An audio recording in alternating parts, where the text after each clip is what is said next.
श्री गुरुवे नमः। श्राद्धा सरसविहारिणे नमः। श्री शुक श्याम चरणदासो जयति। श्री सरस निकुंज पीठाधीश्वर आचार्य श्री श्री अलबेली माधुरी शरण जी महाराज जी के श्री चरण कमलों में दंडवत प्रणाम। जय जय श्री राधे श्याम। जय जय श्री राधे। प्रस्तुत है डॉक्टर अवध बिहारी लाल कपूर द्वारा रचित ग्रंथ ब्रज के भक्त से श्री सत्य हरिदास बाबा जी का चरित्र। श्री सत्य हरिदास बाबा जी वृंदावन। राढ़ देशीय ब्राह्मण काशी में जन्मे श्री सत्य हरिदास बाबा कलकत्ते में मैट्रिक तक पढ़ने के पश्चात 4-5 वर्ष तक वहाँ ट्रॉम कंपनी में इंस्पेक्टर के पद पर काम करते रहे। नवद्वीप के नित्यानंद परिवार के श्री रामचंद्र गोस्वामी से दीक्षा लेकर भजन भी करते रहे। विवाह की बात चली तो संसार त्याग कर वृंदावन चले आए। मदन मोहन जी के मंदिर में 2 वर्ष सेवा की, फिर वृंदावन के किबाड़ी वन में एक कुटिया में रहकर भजन करने लगे। पंडित रामकृष्ण दास बाबा के संग के लोभ से 2 वर्ष दाऊ जी की बगीची में रहे। एक तमाल के वृक्ष के नीचे पड़े रहकर भजन करते रहे। पंडित बाबा उनके वैराग्य से बहुत प्रसन्न हुए। उन्होंने उन्हें अष्टकालीन लीला स्मरण की रीति बड़े यत्न से सिखाई। उसके पश्चात वे गोवर्धन चले गए। श्री मनोहर दास बाबा से वेश लिया। वेश के पूर्व मनोहर दास बाबा ने उपदेश किया, भजन करना लोहे के चने चबाना है। इस पथ में विघ्न बहुत हैं, पर विघ्नों से डरना नहीं। अंतर्यामी तुम्हारे साथ डोलता रहता है, वो तुम्हारी सहायता करेगा। भजन करना प्राण की बाजी लगाकर, व्यर्थ वार्ता और स्त्री दर्शन से दूर रहना। मन के द्वारा लीला में समाधि लग जाए तो भजन सफल हुआ मानना, यही सर्वश्रेष्ठ योग है। परो ह्यो योगो मनसः समाधि। उन्होंने मनोहर दास बाबा के निकट ही झोंपड़ी डालकर 10 वर्ष तक उनके आनुगत्य में भजन किया। फिर पूंछरी में कुछ दिन रहकर 58 वर्ष तक लगातार एरावत कुंड की कदम खंडी पर एक जीर्ण कुटिया में भजन करते रहे, जिसमें प्रसिद्ध श्री गोपाल दास बाबा जी पहले भजन करते थे। उनका त्याग अपूर्व था। एक करुआ और गूदड़ी के सिवा वे अपने पास और कुछ नहीं रखते थे। एक समय मधुकरी को जाते थे।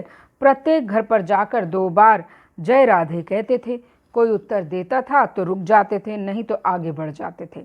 एकादशी आदि जितने भी वैष्णव व्रत हैं सब निर्जल करते थे। पैसा कौड़ी और धातु की कोई वस्तु स्पर्श नहीं करते थे। यदि कोई कुछ धन देने का बहुत आग्रह करता तो किसी अन्य व्यक्ति को उसे देने को कह देते और उसके द्वारा साधु वैष्णवों और ब्रजवासियों की जैसी संभव होती सेवा करवा देते थे। उनका जैसा वैराग्य था वैसी ही भजन निष्ठा थी। वे रात्रि 1 बजे भजन में बैठते और गर्मी के दिनों में संध्या 5 बजे तक, जाड़े के दिनों में 4 बजे तक भजन करते रहते। अष्टकालीन लीला चिंतन करते और नित्य 5 लाख नाम जप करते। इसके अतिरिक्त भक्ति ग्रंथों का अनुशीलन करते। वे भजन में अपनी अनुभूतियों के संबंध में कभी किसी से कुछ न कहते, पर उन्हें संज्ञाहीन अवस्था में कभी कभी घंटों निश्चेष्ट पड़े देखा जाता।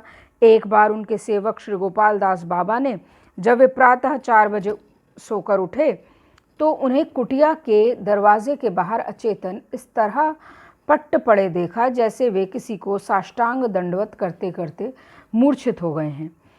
उन्होंने कई बार पुकारा, बाबा बाबा, पर बाबा में कोई प्रतिक्रिया ना हुई। बहुत देर बाद जब उन्हें बाह्य चेतना हुई तो उनकी मुद्रा आनंदमय थी और उनके मुख पर अलौकिक तेज था। वे लोगों से मिलते बहुत कम थे। साधारण श्रद्धाहीन व्यक्तियों का तो उनसे मिलना असंभव ही था।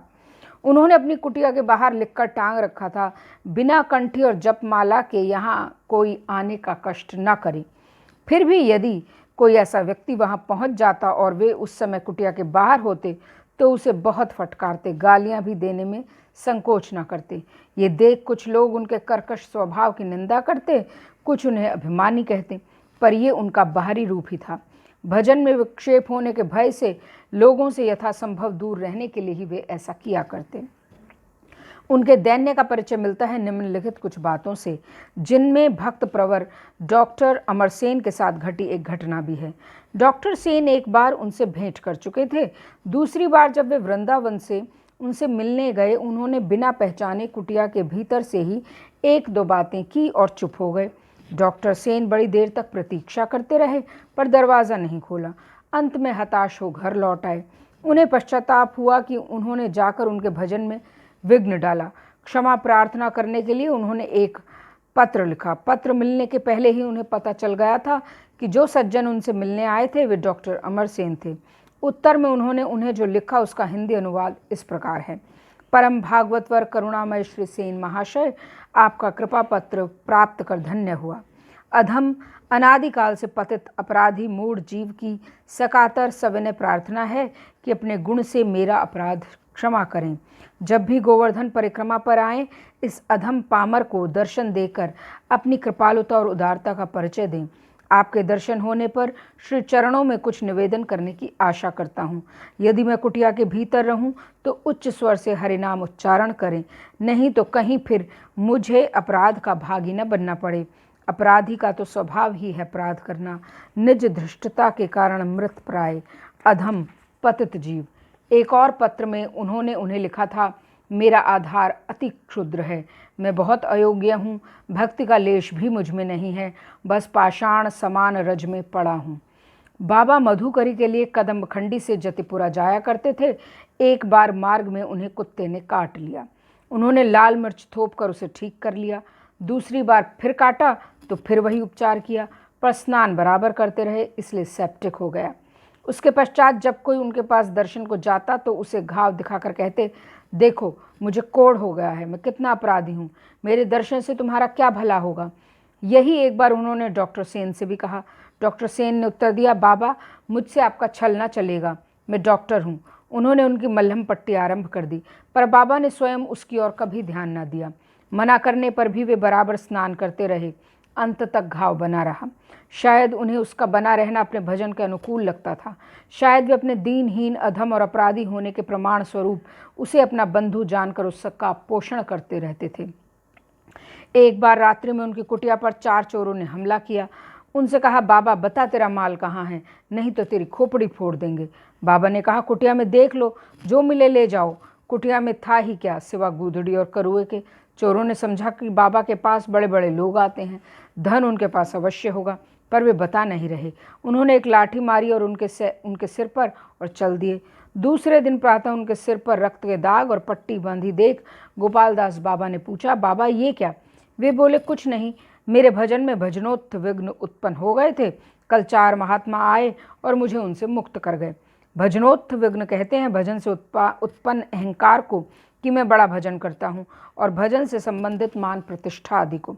भजनानंदी महात्मा होने का अहंकार तो बाबा को छूकर भी नहीं गया था, पर 84 कोस व्रज में उनका एक बड़े महात्मा के रूप में सम्मान तो था ही।